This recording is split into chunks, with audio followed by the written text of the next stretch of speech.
Біз отбасымызда ешкімді дұрыс тамақтануға мәжбүрлемейміз. Кейде балаларымыз айтқан сөзімізге құлақ аспайды. Бірақ олар біздің не істеп жүргенімізді күнде көреді. Мен өз балаларыма дұрыс тамақтанудың қарапайым ережелерін сақтауды үйреттім.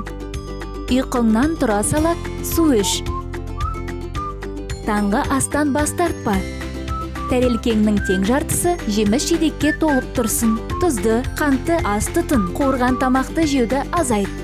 Газды суды емес, жай суды іш. Тамақтану режимін сақта. Арасында не жесең де қарапайым әрі пайдалы нәрсе жеуің керек. Не жеп отырғаныңды білу үшін оның жапсырмасына қарауды ұмытпа. Тамақтанып отырғанда гаджетіңе емес, өзіңе, отбасыңа көңіл бөл.